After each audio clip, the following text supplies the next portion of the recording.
Silakan Prof, waktunya sekitar 15 menit, nanti ditambah pendalaman. Terima kasih Yang Mulia. Bismillahirrahmanirrahim. Assalamualaikum warahmatullahi wabarakatuh. Selamat siang, salam sejahtera untuk kita semuanya.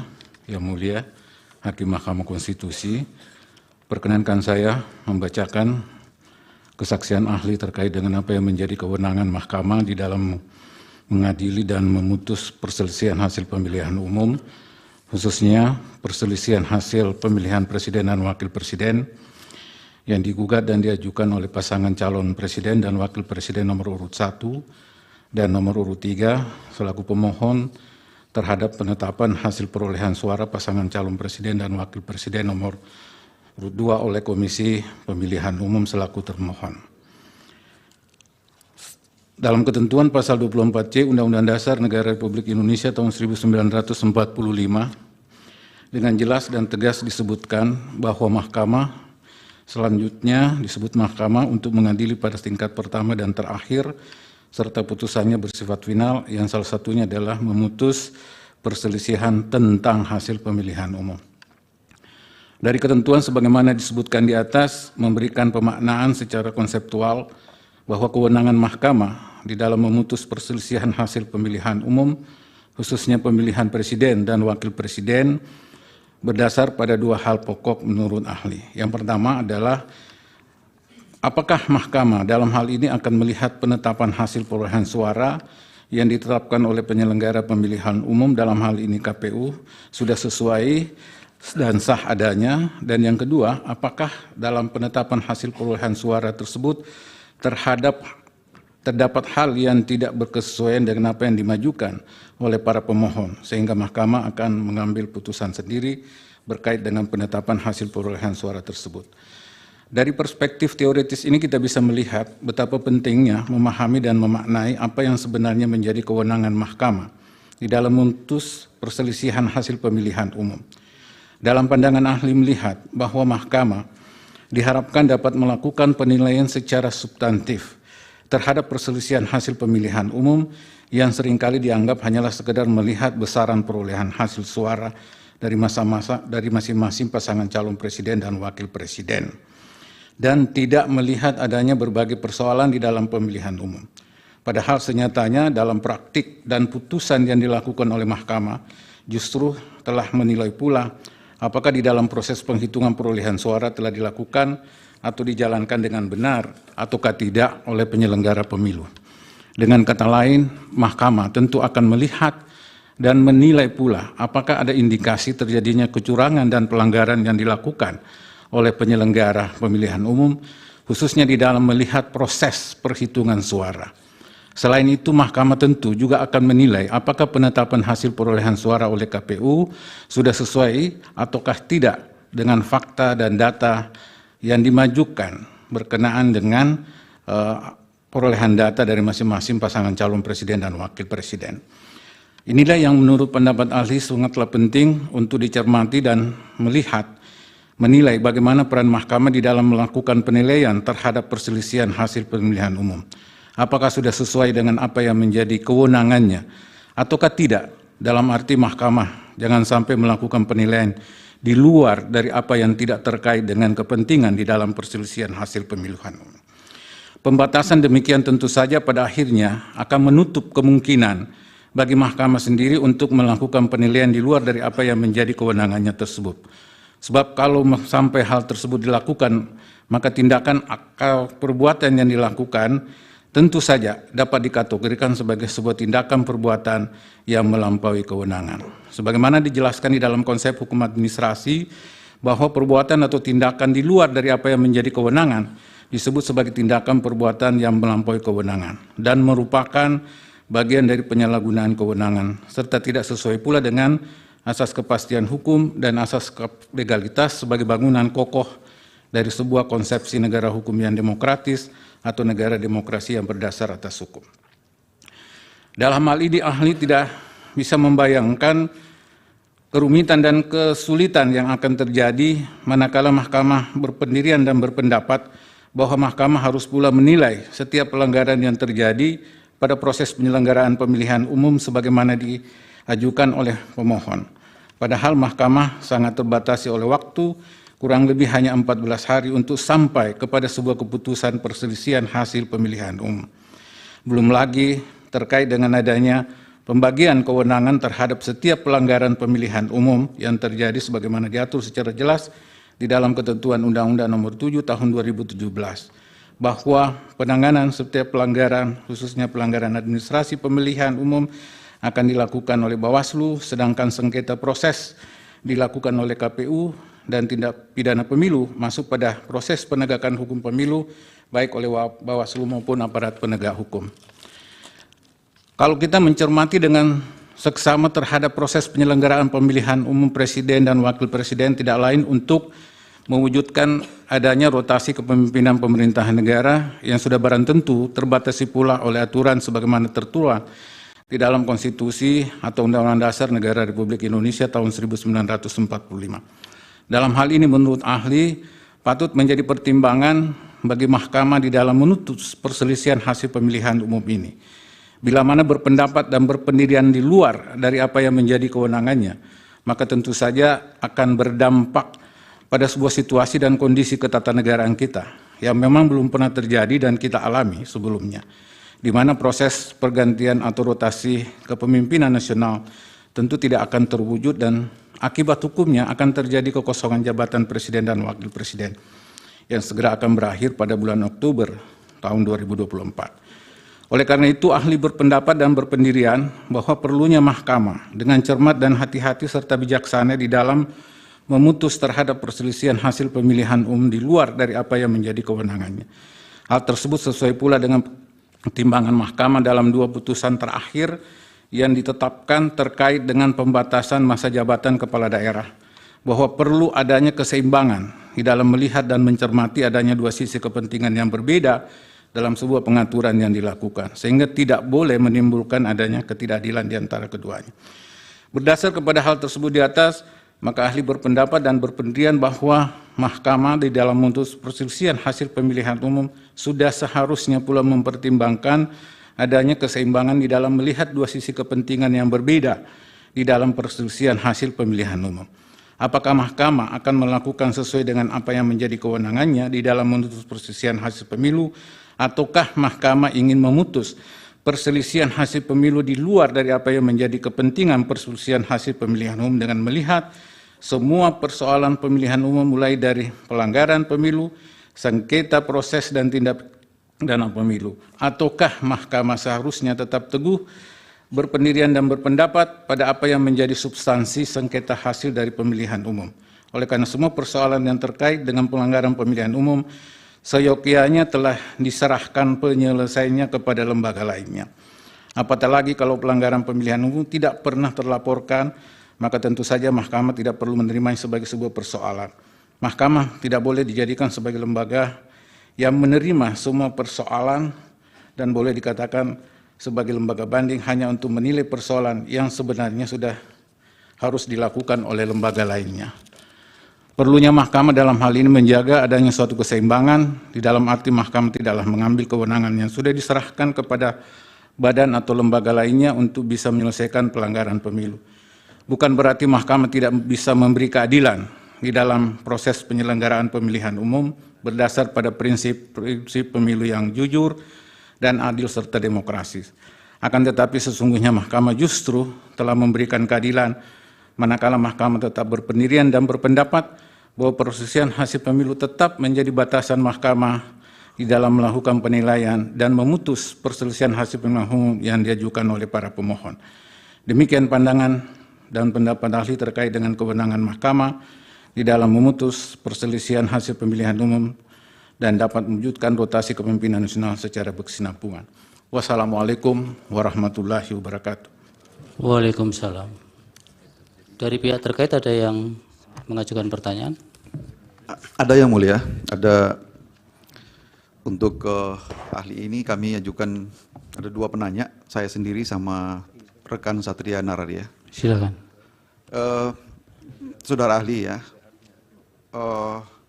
saya mungkin berangkat dari pertanyaan pertama tentang konstruksi norma ketentuan pasal 24C ayat 1 sepanjang menyangkut dengan salah satu kewenangan atributif Mahkamah Konstitusi adalah menyelesaikan perselisihan hasil pemilihan umum.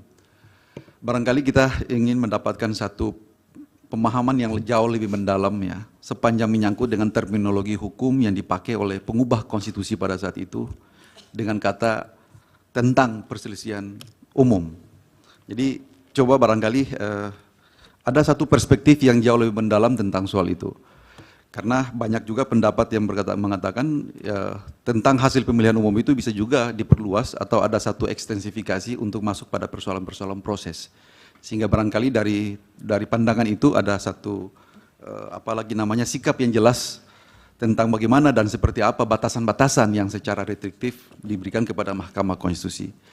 Yang kedua, berkaitan dengan soal itu, bagaimana kedudukan norma ini dikaitkan dengan ketentuan pasal 22E sepanjang menyangkut dengan penegakan kaidah-kaidah konstitusional yang berkaitan dengan langsung, umum, bebas, rahasia, jujur, dan adil. Apakah ini kompatibel dengan kewenangan untuk menyelesaikan perselisihan tentang hasil pemilihan umum itu sendiri dengan penegakan azas-azas yang bersifat luber dan jurdil? Kami berharap ada pencerahan tentang hal ini dari saudara ahli. Kira-kira secara filosofis itu seperti apa? Apakah memang Mahkamah Konstitusi sebagai the last resort, sebagai pelabuhan akhir untuk menyelesaikan semua ini, ataukah Mahkamah juga dapat diatribusikan untuk menyelesaikan seluruh persoalan sengkarut masalah pemilu yang ada pada lembaga-lembaga yang lain? Demikian dari saya yang mulia, diteruskan oleh rekan Satria Nararya. Terima kasih. Silakan Pak Satria. Terima kasih yang mulia.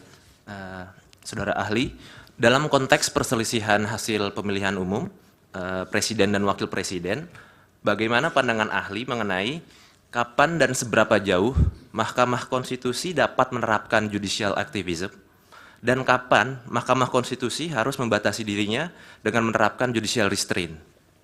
Cukup yang mulia, terima kasih. Baik, dari pemohon satu. Terima kasih yang mulia. Kurang lebih sama ya dengan ahli pertama dan ahli kedua, standing ahli sekarang. Tadi satu tadi disinggung mengenai kekosongan jabatan ya. Kalau seandainya MK terlalu ekstensif menyidangkan di luar mandat perselisihan hasil pemilu dan lain sebagainya. Saya juga mendengar argumen ini dari Prof. Yusril tuh, soal kemungkinan jadwal dan lain sebagainya.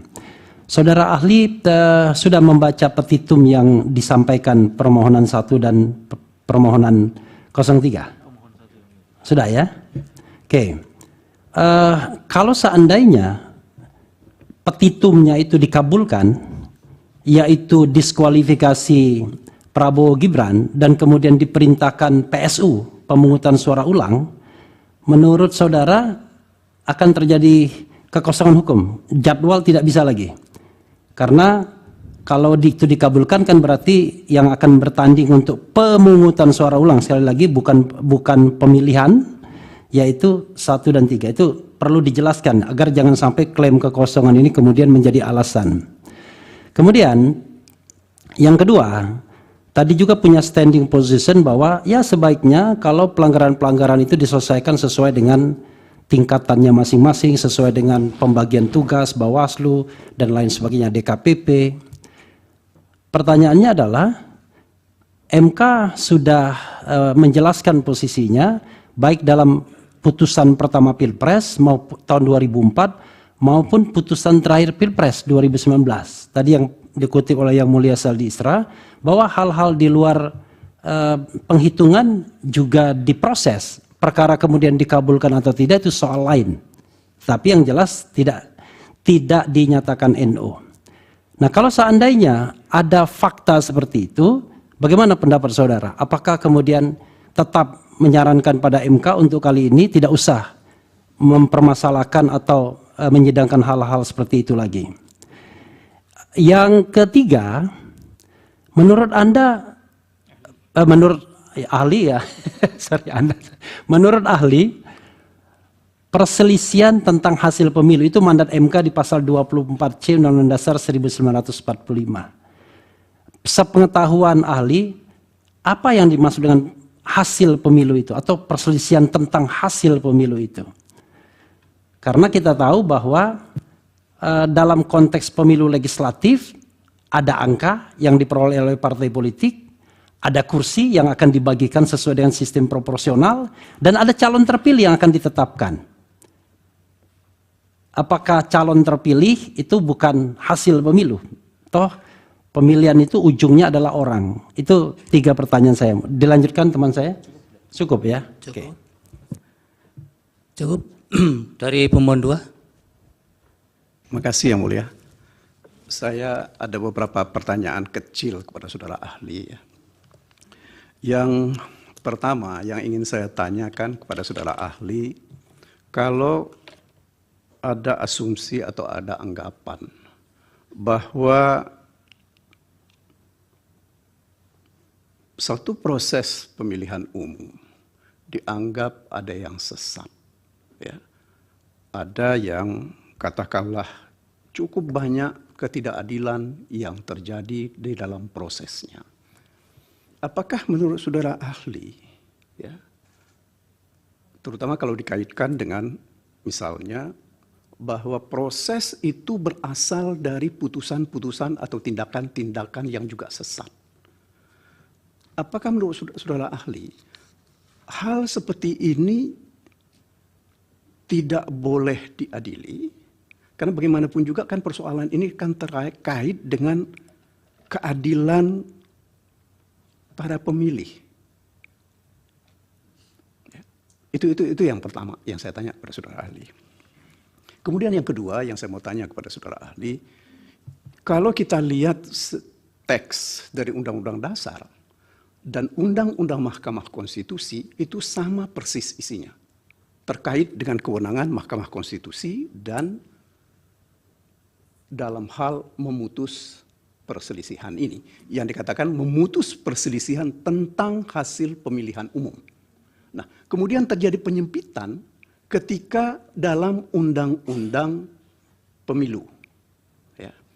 Pertanyaan saya adalah, apakah menurut saudara ahli ketika menjalankan kewenangannya ini yang diberikan oleh Undang-Undang Dasar dan undang-undang langsung tentang dirinya sendiri, Mahkamah Konstitusi boleh menyimpangi itu untuk mengikuti ketentuan undang-undang yang lain?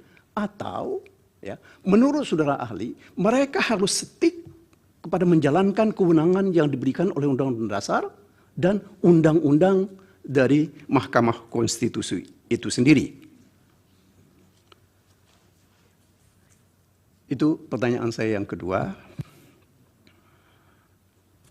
Pertanyaan saya yang ketiga, ya, terkait dengan pertanyaan yang kedua ini, apakah saudara ahli menemukan teks atau jurisprudensi bahwa ketika ada satu lembaga peradilan menyimpang dari kewenangan yang diberikan oleh Undang-Undang Dasar dan oleh undang-undangnya sendiri, putusan-putusan itu bisa dianggap benar? Itu pertanyaan saya yang ketiga. Saya kira dari saya cukup Yang Mulia. Baik. Silakan. Terima kasih. Saudara ahli, lembaga yang mulia Mahkamah Konstitusi ini disebut-sebut merupakan penjaga konstitusi, dan Undang-Undang Dasar kita juga sudah menguraikan tentang asas-asas pemilihan umum, langsung, umum, bebas, dan rahasia.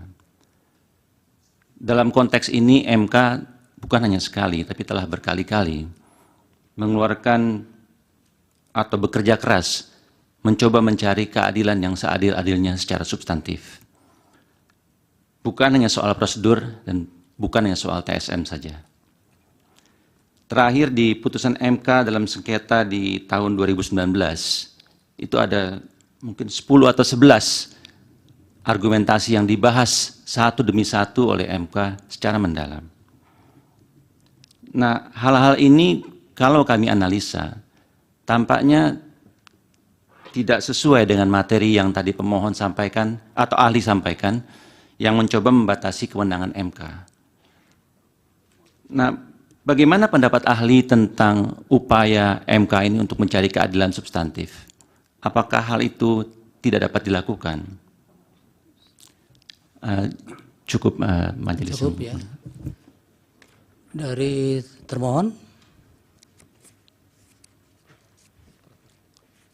Bawaslu, cukup dari hakim, cukup. Baik, silakan ahli untuk menjawab singkat-singkat saja, Prof. Terima kasih Yang Mulia. Kalau kita melihat pasal 24C Undang-Undang Dasar dan kemudian kita bandingkan dengan kalau kita menelusuri original intent dari keberadaan pasal 24C ayat 1 dan 2 itu sebenarnya di situ akan memberi gambaran bahwa sebenarnya di dalam ketentuan pasal 24C itu sebenarnya kewenangan mahkamah adalah bersifat limitatif. Limitatif dalam arti bahwa dia harus melakukan penilaian dan memutus perselisihan tentang hasil. Jadi semuanya dikembalikan kepada hasil. Bukan berarti tadi menjawab pertanyaan beberapa aspek bahwa hasil di sini tidak hanya sekedar menghitung angka-angka saja, tetapi seperti tadi yang saya gambarkan, pendapat saya adalah bahwa sebenarnya yang dicari itu adalah terkait selalu konsepsinya pada sisi perolehan hasil. Apakah di dalam perolehan hasil yang ditetapkan oleh KPU itu terdapat cacat atau terdapat fakta dan data yang memang tidak sesuai dengan itu. Itu pandangan saya yang pertama. Kemudian yang kedua, kalau dikaitkan tadi dengan ada narasi yang memberikan gambaran bahwa bagaimana kedudukan norma penegakan langsung dan kaitan dengan sisi kepentingan daripada pasal 24C dan 22E itu, bagi saya melihat sebenarnya bahwa apa yang menjadi kepentingan di dalam proses perselisihan hasil itu sebenarnya dari awal sudah tergambarkan bahwa ini juga melalui berbagai tahapan dan proses yang akhirnya kemudian kita melihat sampai pada berbagai putusan mahkamah yang kemudian menghasilkan juga hal yang berbeda. Misalnya kita melihat bahwa pada satu sisi kita juga melihat sisi penegakan hukum yang dilakukan oleh mahkamah di dalam menolak permohonan karena secara langsung sebenarnya tidak berkaitan dengan persoalan perolehan hasil. Kalaupun kemudian tidak pernah juga terbuktikan bahwa ada unsur perolehan hasil itu yang dinyatakan cacat atau tidak sesuai, kemudian membandingkan antara fakta dan data yang diajukan, kemudian dengan hasil penetapan perolehan suara yang dilakukan oleh KPU dalam hal ini. Sehingga menurut saya itulah hal yang penting dan perlu terpahami dengan baik.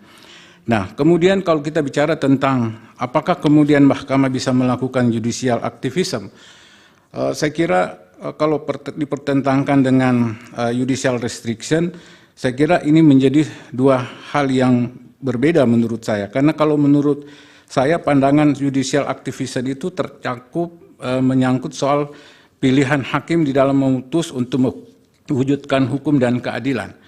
Dan tentu kebebasan hakimlah yang diutamakan dalam praktek seperti itu. Sedangkan pada sisi judicial restriction, memang pembatasan itu jelas, dan seperti saya katakan tadi, original intensi daripada pasal 24C itu sebenarnya memberi batasan secara limitatif. Kita melihat bahwa sebenarnya kalau kita berbicara soal kewenangan, sebenarnya soal dasar bertindak atau dasar berbuat. Nah, di dalam konsep hukum administrasi selalu dinyatakan tidak ada suatu tindakan perbuatan yang dilakukan tanpa dilandasi dengan dasar bertindak atau berbuat. Manakala ada tindakan perbuatan yang dilakukan di luar yang bukan menjadi kewenangannya, maka ada dua konsekuensi, apakah terjadi perbuatan melampaui kewenangan, perbuatan sewenang-wenang, atau kemudian ketidakberwenangan atau onbefugheid.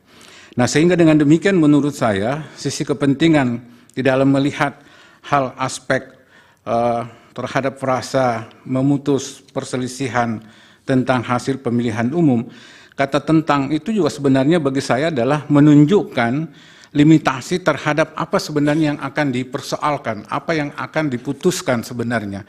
Karena kata tentang itu selalu merujuk kepada suatu hal, suatu perihal tertentu. Sehingga kemudian itu sebenarnya lebih merujuk pada batasan-batasan yang memang harus dijalankan, harus dilakukan. Nah, mengenai perlunya pertimbangan, tadi ada petitum, kemudian menginginkan adanya diskualifikasi, kemudian apakah dikaitkan dengan jadwal seandainya ada proses diskualifikasi. Bagi saya selaku ahli tidak juga lantas menyatakan bahwa kalau itu ada diskualifikasi yang dijalankan oleh mahkamah, tentu kita juga harus melihat, karena pada patokan dasarnya sebenarnya adalah untuk menentukan apakah sebuah pasangan calon terdiskualifikasi atau tidak. Saya kira kalau kita mulai dari merujuk proses awal, maka itu kan sebenarnya harus dilakukan dalam sebuah proses.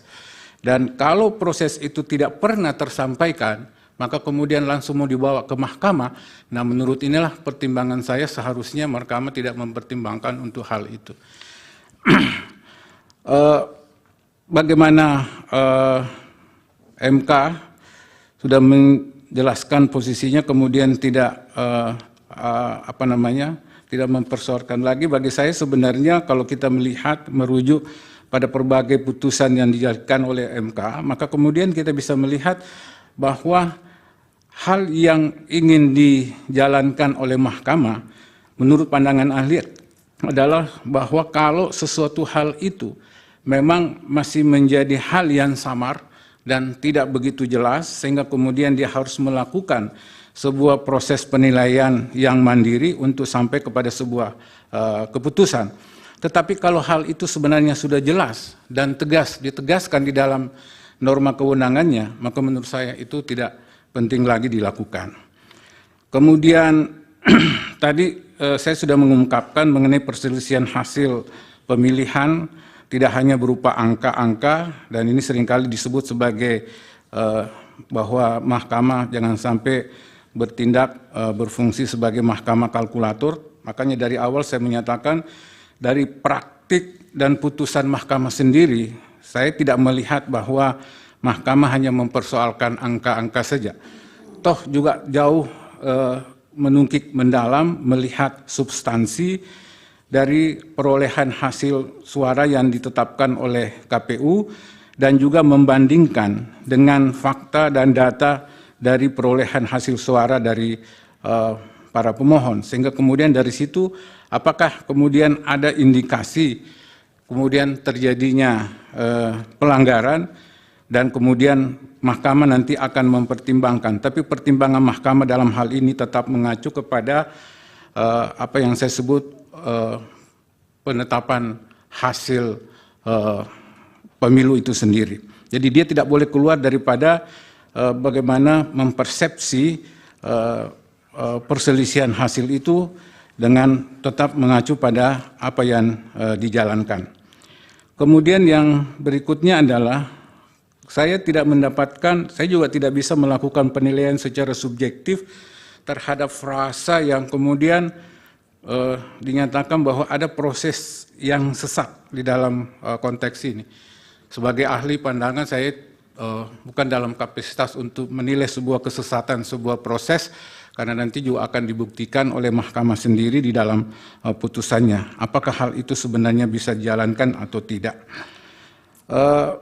Kalau kita bicara tentang Undang-Undang Dasar dan kemudian melihat pada apa proses-proses yang dijalankan selama ini, misalnya tadi ada anggapan penyempitan Undang-Undang Pemilu, saya kira kalau saya melihat bahwa kelahiran Undang-Undang Pemilu sekarang ini karena dulu ada proses-proses yang dijalankan di dalam penyelenggaraan pemilu dan juga berdasarkan pada proses sengketa yang ada di Mahkamah Konstitusi dan juga pertimbangan-pertimbangan mahkamah sendiri, maka kemudian dilakukan proses perbaikan dan kemudian muncullah norma yang ada di dalam ketentuan undang-undang sekarang yang kemudian membagi sisi kewenangan penyelesaian sengketa itu, sehingga semuanya tidak bertumpu kepada mahkamah sendiri untuk bisa menyelesaikannya. Nah, apalagi kalau misalnya pelanggaran-pelanggaran yang bersifat administratif, kemudian juga kalau misalnya sengketa proses yang sebenarnya harus segera sudah mendapatkan keputusan. Kemudian bagaimana menemukan teks kalau misalnya menyimpan dari ketentuan Undang-Undang Dasar. Nah, saya kira kembali lagi kepada apa yang menjadi kepentingan di dalam Mahkamah memutus perselisihan hasil pemilu yang tentu saja menurut saya koridornya ada pada sisi kepentingan itu. Tentu Mahkamah akan mempertimbangkan secara cermat dan kemudian kalau ini dikatakan bagaimana menemukan teks yang sesuai, saya kira juga perlu secara hati-hati menurut pandangan ahli untuk bisa kemudian menelurkan sebuah norma yang kemudian tiba-tiba tidak bersejalan dengan kewenangan yang selama ini diberikan oleh Undang-Undang Dasar terhadap kepentingan perselisihan hasil pemilu itu. Yang terakhir, menurut saya, bagaimana Mahkamah menjaga konstitusi secara seadil-adilnya, ya tentu ini dikembalikan kepada Mahkamah untuk kemudian bisa menilai, memutus, tentu dengan tetap koridornya pada perselisihan hasil. Saya kira kalau juga merujuk pada apa yang disebut sebagai keadilan substantif, tentu ini akan merujuk pada sebuah parameter seperti apa pemahaman kita terhadap keadilan yang substantif itu. Apakah keadilan substantif bersumber pada sisi proses, ataukah memang ada hal-hal yang memang secara substantif di dalam proses itu memang tidak memberikan jalan lain untuk kemudian bisa menetapkan bahwa ini bertentangan keadilan substantif. Bagi saya sebenarnya itu masih dalam koridor yang bersifat subjektif. Demikian Yang Mulia. Makasih. Ada pertanyaan dari Yang Mulia Prof. Arif, ahli. Ya. Nanti Pak Arsul. Saya dulu. Ya, Prof. Arif dulu. Oke. Terima kasih Yang Mulia Ketua. Ini sahabat saya ini, Prof. Dr. Aminuddin Ilmar ya, Prof. Begini, standing Prof. Aminuddin, kalau saya lihat, saya petakan itu begini. Ada standing yang menafsirkan kewenangan Mahkamah Konstitusi itu secara limitatif, restriktif. Tapi ada standing sementara ahli yang juga memetakan bahwa kewenangan Mahkamah Konstitusi tidak yang sebagaimana ini, limitatif, restriktif, tapi ekstensif, progresif, terbuka. Itu. Nah, apa benar? Kalau saya membaca uraian pada makalah, ada sesuatu yang menggelitik saya. Tapi saya bisa berkesimpulan, sebetulnya Prof. Aminuddin juga tidak yang restriktif, limitatif, tapi juga tidak terlalu progresif, tapi berada di antara kedua kutub ini. Nah, saya melihat begini, ada sesuatu yang harus kita perhatikan. Konstitusi kita sudah berubah. Memang pada waktu aslinya itu ada penjelasan. Penjelasannya mengatakan bahwa Indonesia adalah negara hukum, bukan negara kekuasaan. Tapi di situ ada bahasa Belanda yang dikutip. Negara hukum, Rechtsstaat, bukan negara atas berdasarkan kekuasaan, Marktstaat. Jadi pada awalnya memang di Indonesia itu menurut banyak ahli dan termasuk saya yang mengikuti, itu mengatakan bahwa Indonesia menalurikan tradisi hukum yang civil law. Karena di situ jelas Indonesia adalah negara hukum dalam kurung Rechtsstaat, bukan negara kekuasaan atau Marktstaat. Jadi tradisi pada sebelum perubahan itu lebih mengarah kepada tradisi civil law system. Nah, sistem ini sangat berorientasi pada asas legalitas. Nah, kemudian setelah ada perubahan konstitusi menghapuskan penjelasan. Kemudian negara hukum apa yang harus kita anut? Ternyata hanya ada di pasal 1 ayat 1. Indonesia adalah negara hukum. Nah, negara hukum yang bagaimana? Kalau saya menerjemahkan negara hukum yang sesuai dengan Undang-Undang Dasar. Nah, di dalam Undang-Undang Dasar itu ada pembukaan. Di dalam pembukaan alinea keempat ada Pancasila. Sehingga saya mengatakan negara hukum yang sekarang tidak menalurikan lagi civil law system, tidak menalurikan common law system, tapi negara hukum Indonesia berkarakter Pancasila. Nah, bagaimana negara hukum yang berkarakter Pancasila? Nah, itu bisa menggunakan raw material dari hukum civil law, bisa hukum common law, bisa dari hukum Islam, dari hukum-hukum yang ada di dunia, yang baik, yang sesuai dengan ideologi Pancasila kita pakai.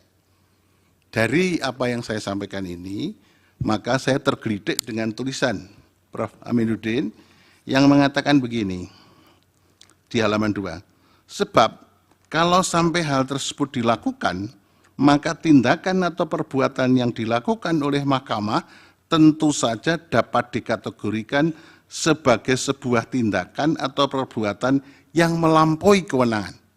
Dari sisi di sini itu masih halus. Tetapi kemudian diteruskan, sebagaimana dijelaskan dalam konsep hukum administrasi pemerintahan, memang core bisnisnya Prof. Aminuddin di bidang hukum administrasi pemerintahan, kalau saya lihat kurikulum vitae-nya, bahwa perbuatan atau tindakan di luar apa yang menjadi kewenangan tersebut sebagai tindakan atau perbuatan yang melampaui kewenangan dan merupakan bagian dari penyalahgunaan kewenangan, serta tidak sesuai dengan asas kepastian hukum dan asas legalitas sebagai bangunan kokoh sebuah konsepsi negara hukum yang demokratis atau negara hukum yang berdasarkan atau negara demokrasi yang berdasarkan hukum atau demokratische Rechtsstaat. Jadi saya tergelitik ini yang sebagaimana sudah saya sampaikan, kemudian ada ini. Lah, saya kemudian menjadi takut, ini saya sebagai hakim konstitusi, loh kok saya menyalahgunakan kewenangan kalau saya bergeser dari kutub yang sini ke sini. Ya ini gimana komentar Prof. Aminuddin? Terima kasih. Baik, satu lagi dari, Yang Mulia boleh saya jawab dulu ya? silakan. Baik, terima kasih Yang Mulia. Terima kasih Yang Mulia Prof. Arief terkait dengan limitasi yang kemudian juga secara ekstensif. Saya menyatakan begini, sepanjang yang dikaitkan dengan apa yang menjadi kepentingan perselisihan hasil sebenarnya tidak menjadi masalah. Seperti yang saya katakan tadi bahwa manakala misalnya mahkamah menemukan ada hal dari hasil perolehan suara itu yang kemudian tidak tergambarkan dengan, jadi tetap memang kaitannya dengan perselisihan, bukan di luar koridor sama sekali dengan hal itu. Kemudian kalau kita berbicara kewenangan sebenarnya, kalau saya melihat, kalau saya merujuk pada pendekatan, ada dua sisi pendekatan, bahwa kalau kita melihat dari sisi teori Orhan, Mahkamah Konstitusi adalah organ atau lembaga, di mana lembaga itu kan tidak mungkin dijalankan berjalan sendiri, menurut saya berfungsi sendiri, tapi harus dijalankan oleh orang-orang yang menduduki jabatan yang ada di dalam organ mahkamah itu. Nah, oleh karena itu, secara tegas dan jelas bahwa pemberian kewenangan itu kepada jabatan, bukan kepada pejabat. Jadi kalau kita berpikir secara administrasi sebenarnya bahwa kewenangan itu melekat pada jabatan bukan pada penjabat. Sehingga kemudian seringkali kita dengar di dalam konsep hukum administrasi bahwa jabatan itu bersifat tetap sedangkan pemangku jabatannya silih berganti. Nah itu menunjukkan bahwa sebenarnya di dalam, ini yang kemudian tersimpul kalau kita baca ketentuan Undang-Undang Nomor 30 Tahun 2014 tentang administrasi pemerintahan. Di situ juga menurut saya di dalam ketentuan pasal bahwa salah satu melampaui kewenangan juga itu bagian dari apa yang disebut dengan norma penyalahgunaan kewenangan, karena di situ disebutkan pengaturan tentang penyalahgunaan kewenangan itu meliputi melampaui kewenangan kemudian berbuat sewenang-wenang.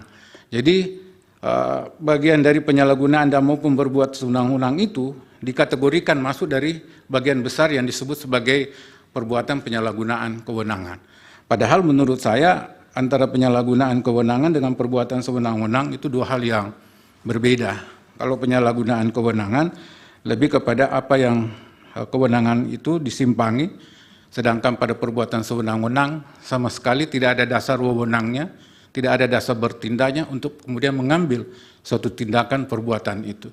Jadi yang saya maksudkan Yang Mulia Arief, tentu kalau ini bisa dilakukan tapi sepanjang yang dikaitkan dengan apa yang menjadi kepentingan di dalam melihat perselisihan hasil, bukan di dalam perselisihan proses. Itu yang mulia, yang ingin saya tegaskan. Baik. Dari yang Pak Arsul, cukup ya? Pak Ketua, itu tadi belum dijawab soal potensi kekosongan hukum kalau permohonan dikabulkan. Belum eksplisit. Bisa dijawab singkat? Baik, terima kasih yang mulia. Mohon maaf. Ya, kalau menjawab tadi apakah ada kekosongan hukum, saya kira Kekosongan jabatan. ya, kalau berbicara tentang kekosongan jabatan, menurut saya inilah yang belum pernah kita alami yang mulia. Jadi kita belum pernah mengalami, seperti juga saya ungkapkan di dalam pandangan saya, bahwa kita belum pernah mengalami itu. Sehingga kemudian ini patut menjadi pertimbangan. Bukan berarti dalam hal sesuatu, saya hanya menyatakan ini menjadi pertimbangan saja. Saya kira demikian jawaban saya. Baik, terima kasih ahli, keterangannya sudah cukup. Semoga keterangannya bisa menjadi pertimbangan dalam pengambilan putusan. Boleh meninggalkan tempat. Dilanjut dengan ahli Dr. Margarito Kamis.